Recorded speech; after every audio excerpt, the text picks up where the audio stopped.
warahmatullahi wabarakatuh. Jumpa lagi saudaraku Rabu Wage ya, dimanapun Anda berada. Kajian materi kali ini tentang membaca karakter orang. Latihan membaca karakter orang. Teman-teman Rabu Wage, membaca karakter orang itu ada dua jalur ya. Jalur lahir disebut dengan ilmu psikologi ya. Kalau Anda melihat orang, oh orang itu rambutnya keriting, orangnya kayak gini gitu. Telinganya lebar, orangnya seperti ini, itu secara psikologi gitu. Di dalam ilmu psikologi itu dipelajari itu. Saya punya bukunya, banyak saya punya buku itu ya. Tapi itu masih punya kelemahan gitu loh ya. Manakala kita dihadapkan pada aktor ya, artis ya, atau pemain watak ya, itu kita nggak bisa mendeteksi gitu ya, karakter orang tersebut. Kenapa dia pemain watak gitu. Coba ya teman-teman Rabu Wage, Anda punya artis yang menjadi idola Anda misalkan ya, Anda punya artis yang menjadi idola Anda, misalkan Sopo ya. Nah, yang baru-baru kawin ini, wah itu orangnya bagus ini bagus, ini orangnya cantik, ini orangnya bagus, kelakuannya bagus dan sebagainya. Atau yang lagi cerai, wah ini bagus orangnya, ini bagus orangnya ini ya. Ya, Anda akan mudah terkecoh dengan berita-berita ya, di TV, di YouTube dan sebagainya. Anda akan terkecoh ya. Nah, itu melihat dengan logika, melihat dengan pikiran. Tidak mungkin orang sebaik ini selingkuh, tidak mungkin. Tapi ketika Anda menggunakan dimensi batin, akan ketemu ya, akan ketemu ya. Kalau energinya, katakanlah energinya jelek, itu akan memancar jelek gitu ya.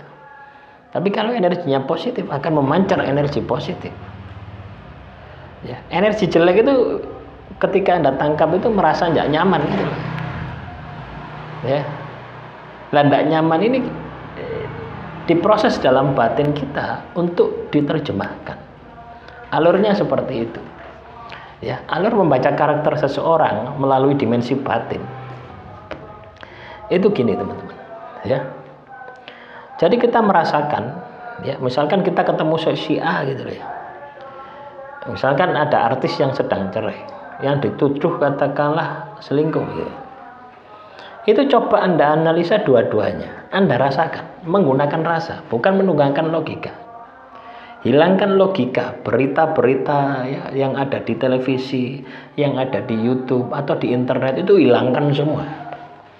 Supaya Anda itu berada di tengah-tengah, netral. Kalau Anda sudah netral, berarti subjektivitas Anda ya tidak ada. Nah, di sini Anda akan bisa melihat dengan batin Anda. Apa yang Anda rasakan? Ketika Anda melihat si perempuannya, bagaimana rasanya? Ketika Anda melihat si laki-lakinya, bagaimana rasanya? Hilangkan subjektivitas ya. Subjektivitas ini kaitannya dengan seneng, like, dislike, seneng atau tidak seneng gitu ya. Jadi ibarat kita tidak tahu, orang ini kita tidak kenal, kita ibaratkan seperti itu. Kita posisikan Anda sebagai hakim yang melihat bahwasannya si A dan si B ini yang salah yang mana. Itu kita menggunakan dimensi rasa. Jangan menggunakan logika. Kalau Anda menggunakan logika, Anda melihat dari gerak-geriknya ya, cara ngomongnya, gestur tubuhnya. Itu logika semua. Itu masih kecolongan Anda. Ya, Anda akan dibawa kepada like dislike. Saya suka si perempuannya, maka saya akan bela perempuannya.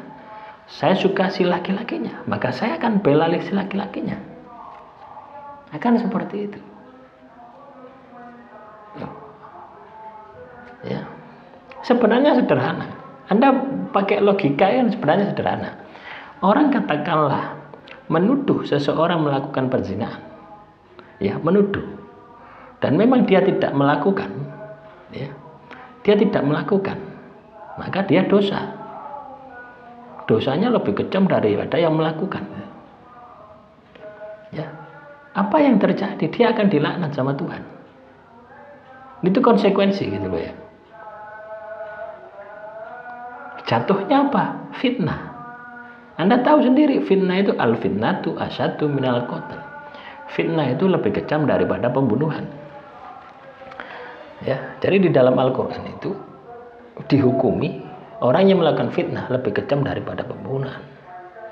Nah, ketika kita berpikir logika, ya, masa dia melakukan itu? Gitu. Ya, orang katakanlah menuduh, berani menuduh pasangannya selingkuh, kan pasti punya dasar, punya bukti. Ya,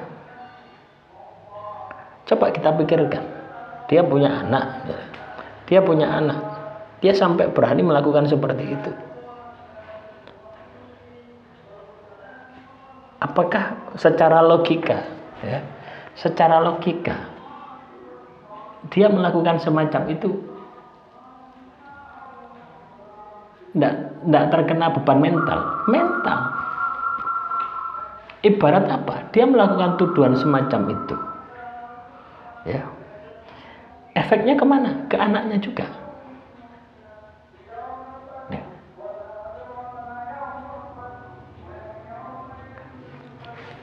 Jangan melihat sosoknya ya. Kalau Anda melihat sosoknya, Anda akan cenderung ke pihak perempuan. Tapi kita melihat kebenaran. Nah, logikanya seperti itu. Ya, kita melihat kebenaran. Kebenaran itu pahit. Kulil haqqu walau kana murun. Ya, katakanlah yang benar-benar, walaupun itu pahit rasanya. Jadi ibarat kalah jadi abu, menang jadi arang. Dia membuka aibnya sendiri. Tapi kalau tidak dia buka, ya, dia akan menderita selamanya. Kalau dibuka, akan tersebar. Sama-sama gitu. Artinya kalah jadi abu, menang jadi arang. Itu kan dilematis. Nah, sekarang ini kan lagi proses katakanlah di persidangan. Itu pasti akan kebuka nanti gitu. Tuduhan itu akan kebuka, akan terbukti. Tidak mungkin hakim memutuskan perceraian itu tanpa dasar yang jelas. Soal katakanlah kemarin mediasi, ya. Kemarin mediasi, terus tidak terjadi kesepakatan. Mediasi ini tujuannya apa? Untuk merukunkan supaya tidak terjadi perpisahan. Ya, intinya seperti itu. Ketika mediasi gagal, ya sudah langsung. Jadi mediasi itu bukan keinginan penggugatnya, si laki-lakinya bukan. Mediasi itu memang disyaratkan oleh pengadilan. Di dalam proses pengadilan perdata itu selalu ada mediasi. Ya, selalu ada mediasi. Tujuannya apa? Mendamaikan para pihak. Ya, jadi itu hanya prasyarat saja. Ketika mediasi gagal, maka masuk ke dalam pokok perkara gitu. Ya, nanti ada sidang pembacaan gugatan, ada sidang jawaban tergugat, ada sidang replik penggugat, ada sidang duplik tergugat, ada sidang pembuktian penggugat, ada sidang pembuktian tergugat. Nanti diadu pembuktiannya. Nah, di putusan itulah akan kelihatan, pasti kebongkar gitu. Nah, itu kalau kita menggunakan ya, membaca karakter dengan logika gitu ya. Tapi ketika kita membaca dengan batin, Anda bisa melihat siapa yang salah, siapa yang tidak, itu bisa kelihatan. Anda rasakan saja. Ya, Anda lihat dari sosok laki-lakinya, sosok perempuannya. Anda rasakan mana yang tertekan. Nah, itu akan kelihatan. Mana yang tertekan. Itu sudah bisa menjadi indikasi. Mana yang plong, mana yang tertekan, itu sudah bisa menjadi indikasi. Ya. Artinya dari tangkapan energi masukkan ke dalam batin Anda, disimpulkan, pasti akan ketemu jawabannya. Nah, dan nanti Anda cross check ya dengan hasil putusan pengadilan. Ya. Nah, kita belajar membaca karakter seseorang itu seperti itu. Ya, silakan kalau ada pertanyaan nanti kita jawab ya di video-video yang lainnya. Akhirul kalam, wassalamualaikum warahmatullahi wabarakatuh. Salam rahayu, rahayu, rahayu.